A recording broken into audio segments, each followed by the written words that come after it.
Okay, NXT. What we got tonight, this is actually live. Let me say that too. I may have gotten that whole live schedule thing wrong, depending. I don't know how this live and tape thing works, but I know this show is live tonight. So, what do we got for NXT, huh? Pretty much recapping what happened last week of everything that went down from the Cruiserweight tournament, and Tommaso Ciampa getting attacked by Killer Cross. Well, I can't really say Killer anymore, we kind of knew this was going to happen already. Obviously, they can't call him Killer Cross. I do want to say one thing about his new name, Karrion Cross. I think the name Karrion is supposed to have something to do with, like, decaying flesh or, like, dead meat or something. So, the name, yeah, I've seen many mixed opinions on it. Personally, I would have just called him Cross just for short. I would have just went with that. Like, okay, obviously we can't call him Killer Cross, so just call him Cross. I'd rather just go on with that. But, the Karrion thing will probably get some time getting used to. I'm not really mad. It'll probably get used to after a while when you hear it more and maybe when they start talking about it. But, I knew it was not going to be called Killer Cross for, obvious reasons. But, if it was up to me, I would have just said, let's just go across. Simple, effective, and, that's how I would have done it. Deadly, I guess. But there's a meaning behind the name Karrion, I guess. So once I looked it up, I'm like, yeah, okay, this can probably work. We'll see where it goes, but I would have just went with Cross, though. But when they kicked off the show, they talked about how Finn Balor was not around, and, like, there was a whole bunch of incident that happened. Like, it was, I guess, I don't know if it was in the trainer's room or whatnot, but everything was just all broken and a shirt being there. Now, some people think that maybe Cross could have done it himself, because I've already seen people compare it almost like he did in Impact when he beat up a whole bunch of guys before he debuted. Nobody didn't really know who this guy was. He just beat up random dudes every week and left the red X right there for them. Or Imperium could have jumped Finn Balor and took him out. But since Balor was not here, and it was supposed to be a match between him and Velveteen Dream tonight, I'm sure a lot of people wanted to see that happen. There was no match between Velveteen Dream and Finn Balor. Velveteen Dream was already in the ring for a promo, pretty much talk about new levels, new devils, several times. He said that a whole bunch of times. And, he said he deals with the same old demons, he says. Guys like Balor. But since Balor is not here tonight, Adam Cole came out. We haven't seen him in a while. Pretty much talked about the Dream then. So I'm tired of jumping to conclusions with you. You or Balor trying to become number one contender for my title that you guys won't get. Next thing you know, Roderick Strong and Bobby Fish attacked them. Undisputed Era started jumping Dream then until Keith Lee came out for the save, knocking the Undisputed Era all over the place, pouncing Adam Cole almost, I swear he could have probably went almost 10 feet sometime when you look at it, knocking them everywhere, pretty much coming to the save for Dream right there, helping him up. So, not a bad segment. I don't know where Finn Balor is, but, like I said, some either think Cross may have attacked them or Imperium attacked them or something's going on with that. But no Finn Balor there.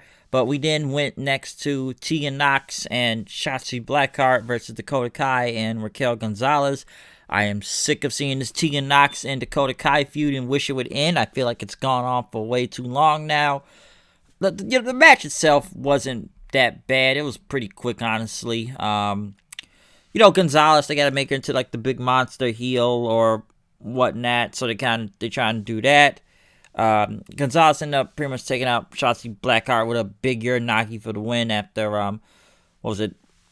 I think Kaya got knocked, Tegan Nox away, hit her with a kick and everything, but, Gonzalez and Dakota Kai pretty much go over, but yeah, they like I said, they gotta put heat on the heels, I guess, and they're probably doing this whole thing with Tegan and Shotzi versus them right now. I'm just sick of the feud in general, but obviously they want to, add more involved to go somewhere with this. I want them to move on to something else, but they want to keep doing this, and I gotta build Gonzalez there to look somewhat as a threat, so we'll see what goes on with that. Next, something I spoke about last week, Spud, Rockstar Spud, Drake Maverick, whatever you want to call him. They played a video package, and they pretty much played the same video he put out last week when he got released from the company. And, talk about the emotional Twitter video he had. and talked about, he's going to give it his all in this tournament. And I said this last week too when I said something about the whole video, and I thought it was strange that, okay, he's released, but he still gets to wrestle this entire tournament. I don't really understand that. And, it was a lot of things I said last week about he's wrestling for his life, he's wrestling for his career, he has to give it all in this tournament. And the announcers cut to it also, but I'm like, obviously they're making this into a work, which I kind of figured, I kind of thought was fishy anyways. Is like, is this a work or is this really for real? Because I found it was very odd that, okay, like the oddest thing is that, okay, then he's fired, but he still gets to work in a tournament. And now we're using the video he put online to make it into a story in all of this, which I kind of figured, even after they said last week, they said, Drake Maverick, he's got a lot on the line, who's got a lot to prove next week. So basically, they're just, trying to build Spud as an ultimate underdog. At this point, I don't even know if this guy's really released in that. Last week, I would have probably understood, but when he said that he was still going to be in the tournament and released, I didn't understand that. And now we're making video packages of this now. So, Spud's a great promo, but this has got to be a work, okay? I was already thinking that last week because, everybody else is released and, go on to wherever they go on next. But, okay, Spud's released, but he's still in the company, still wrestling. So I'm not surprised that it was they were gonna make this into a work, but I feel like they may have given him a contract. I don't know. I'm taking a guess on this, but now the more and more I see it, I was like, dude, this is a work, okay? Why would they use the video he put on Twitter and make it to a storyline now, okay? And now we're building some ultimate underdog and everything. Because next was Jake Atlas, which had a video package for him, talking about breaking barriers as a role model and everything, and he ended up going against Spud, which was not a bad match. Now, I'm sure a lot of people were kind of thinking that, Spud may have to win all these matches to basically save his job and still become the Cruiserweight champion in this entire tournament. But he did lose to Atlas, which I did like his little cartwheel, tightrope DDT thing was pretty good. He was interviewed with Mackenzie Mitchell then right after, talking about Spud, like, hey man, we were rooting for you. I was rooting for you, okay? But I gotta do what I gotta do, alright? I gotta win this tournament. So basically, they're still building Spud as some ultimate underdog. Even they went to him sitting down saying maybe everybody was right. He doesn't know what to do. What am I gonna do and stuff? So try to keep kayfabe in this, but it's still a shoot at the same time. And again, kayfabe is dead anyways. But now it's like, okay, he got a loss and everything, so he's still being an underdog in all of this. Instead of just getting wins out of nowhere and just win the match, unless he gets wins later on in the tournament. I don't know, but this is the first loss for him in the tournament. And like I said, they went to him sitting down, wondering what's his next move, what's his plan, if he even has it. What's he going to do now to try to save his career? Or, he's going to go, like, if this is his last shot, he's going to do everything he can in this tournament to go out with a bang or find a way to save his job. This is everything I said in last week's video. And obviously now it's coming to fruition of how they're doing this on TV. So basically, yeah, I kind of figured this was going to happen sooner or later. I wasn't sure at first, but it's all go. This is a work, and they're doing something with this. They then went to Damian Priest after that, pretty much talking about Keith Lee's little documentary last week, saying, I don't care about Keith Lee or his family or anything. I want that title, okay? That he only picks guys he can beat. You pick Cameron Grimes, you pick Donovan Dijak, they had me in a triple threat match that was due to Regal and everything, but you still didn't pin or beat me, okay?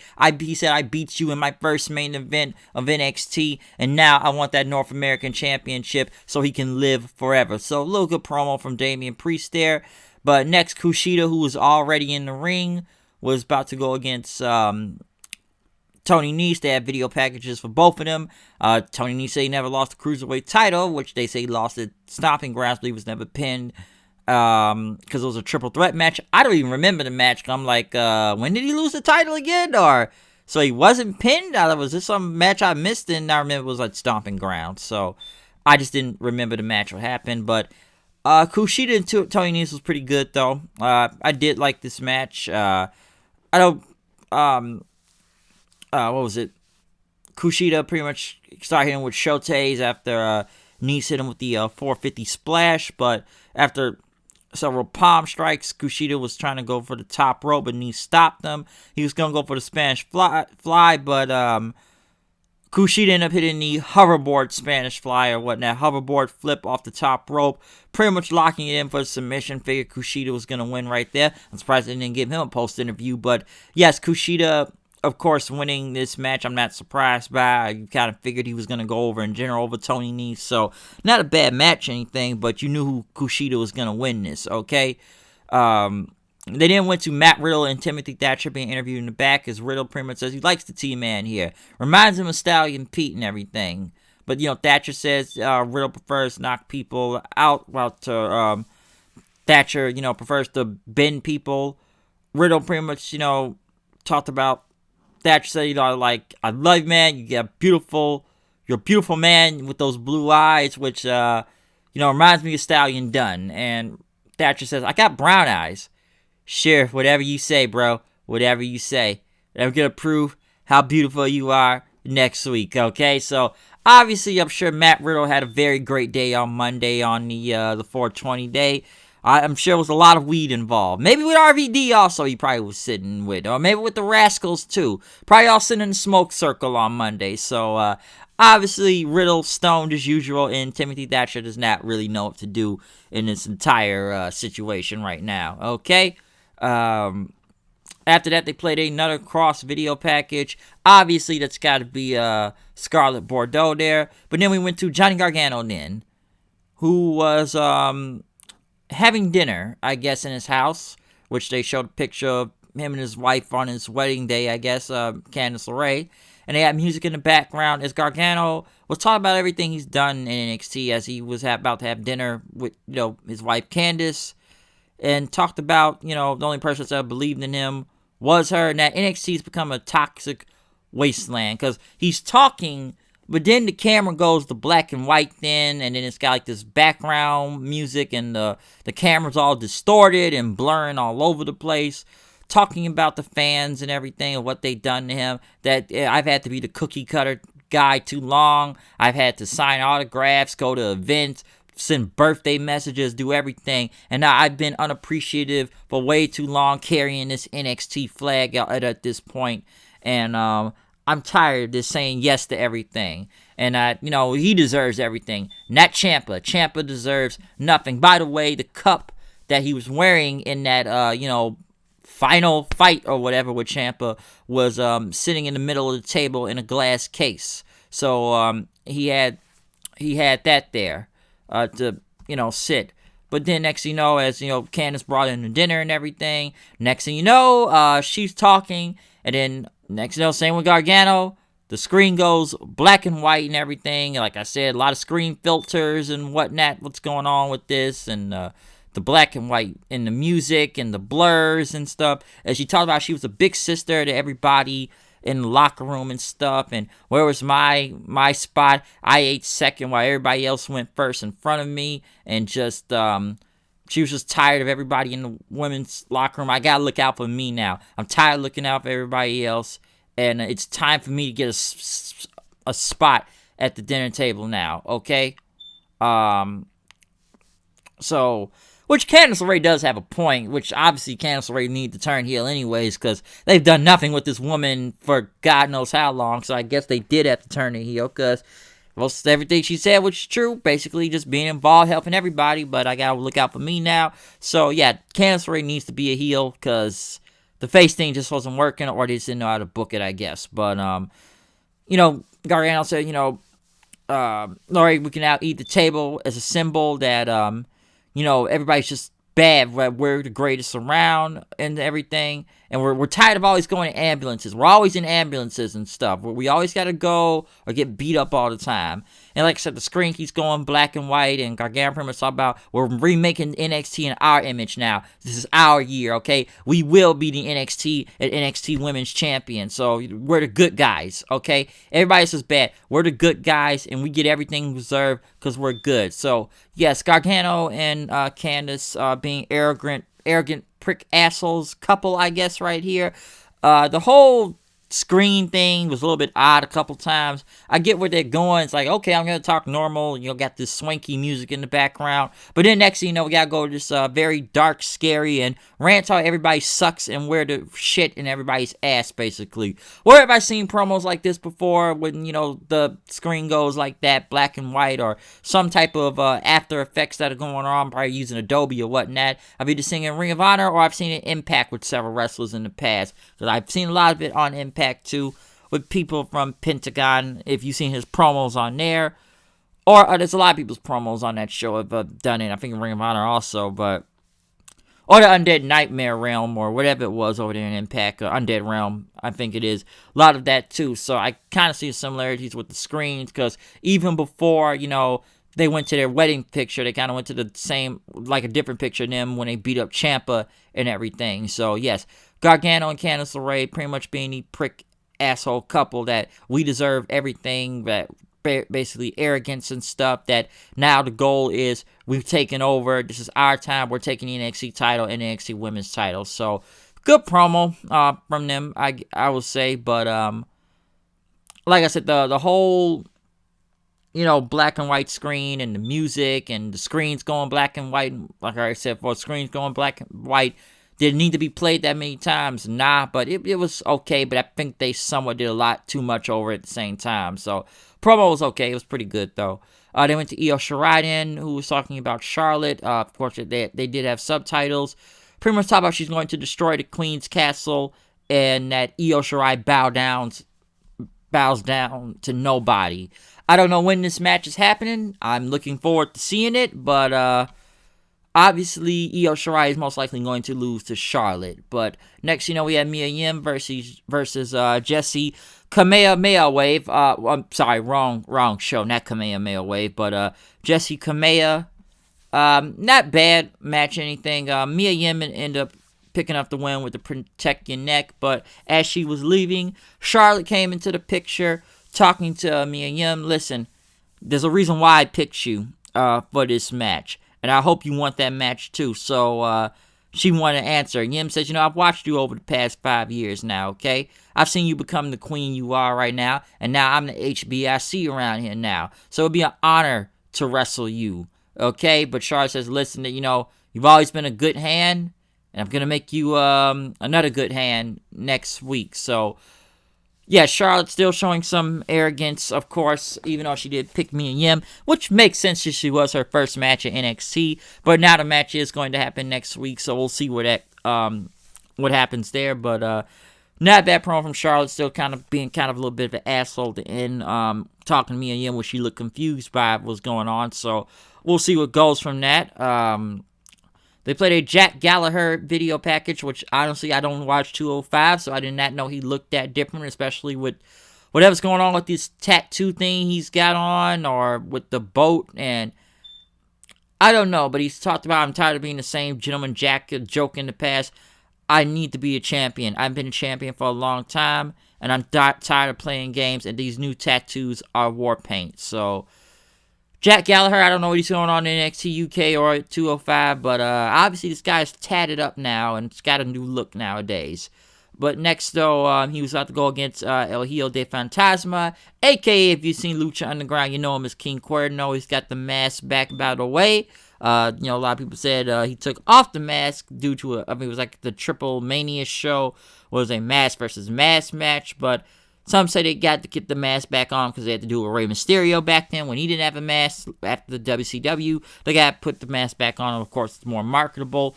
Very good match, though, between El Hijo de Fantasma and Gallagher. Figured that Fantasma was going to win, especially after hitting his depths of El Suicide Dive and everything, which was really good. And he ended up winning, dodging Gallagher from the drop kick and hitting the Thrill of the Hunt, or the Samoan Driver, they said. Can't call it the Lucha Underground moves, but the Thrill of the Hunt, though, they did say that. Next, they did interview Fantasma, which he spoke in Spanish. Basically, he just thanked the fans and everything for this win tonight. I'm surprised he doesn't have him speak English. I know this guy can speak English. I've seen him do it in Lucha Underground and Impact, but he just spoke in pretty much Spanish, and I only understand a little what he was saying, but Basically, they just had him speak Spanish right there instead of English or anything, or no type of translation behind it. But I know the guy can speak English because I've seen him speak it before. But then next thing you know, they go back to him in the parking lot where he's talking again. And then who shows up? The Lucha Ninja guys attack him.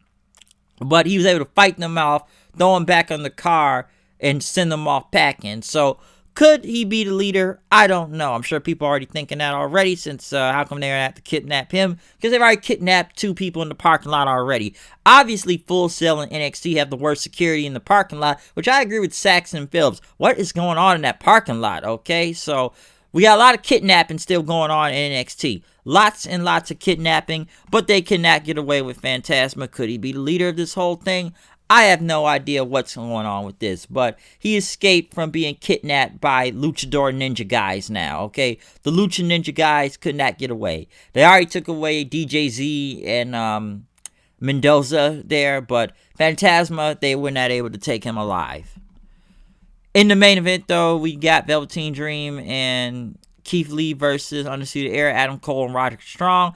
It was a brawl at the beginning. They ended up kicking out Bobby Fish, but as the match went on, next thing you know, Keith Lee was knocking Roderick Strong out the way, but Damian Priest came out of nowhere and had that nightstick he had, hit Keith Lee in the throat with it, which they had to help him up and get him out of there. He could not continue the match. One thing I will say about Velveteen Dream, I did like his NWO style gear, the Over, Dream Over. I think he's wore it before, but the NWO thing, it still does look cool. So, the Dream was on his own throughout this match, but as it went on, next thing you know, Sam Shaw shows up, or Dexter Lumis now. Which, by the way, if you go back and look at the beginning of the show, after that little brawl they had with Undisputed Era, look at the side in the crowd there, well, not a crowd, but look in the side of the screen, you could see him standing in the same position when he was standing in that yellow silhouette last week under the light. But now Sam Shaw shows up to help the Dream then. He gets tagged in. He starts knocking all the Undisputed everywhere, back and forth, punching the hell out of them.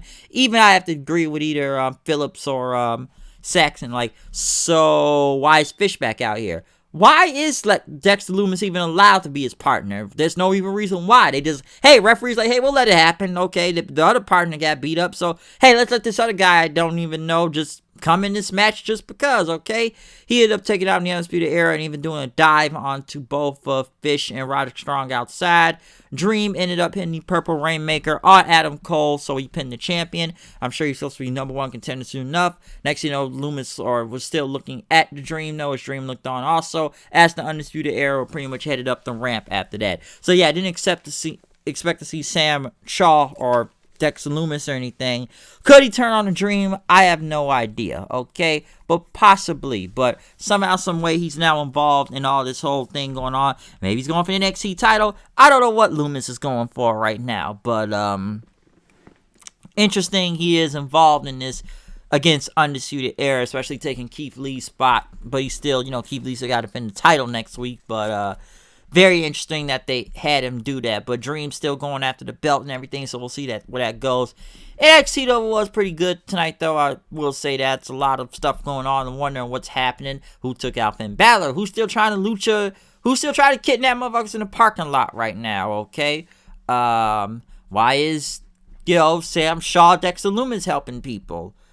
You know, the tournament continues. Not bad matches. Of course, Spud story going on right now. Like I said, this is mostly a work anyways, if they're doing this.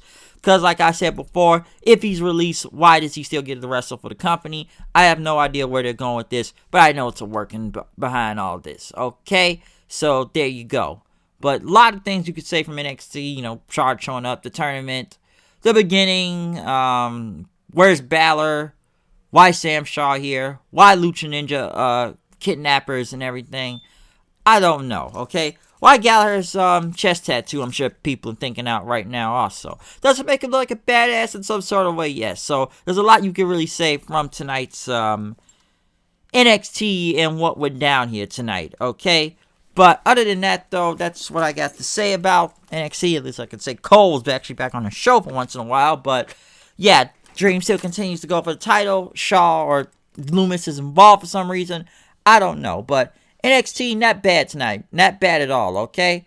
But other than that, I'm out here. See you guys later. Peace. And if I forgot to say this at the beginning of the video, I'm sure a lot of people are happy right now that Gronk is no longer involved in WWE as of this time right now, since he's going back to football. So a lot of people I know, they said there's a sigh of relief that he is not on this show.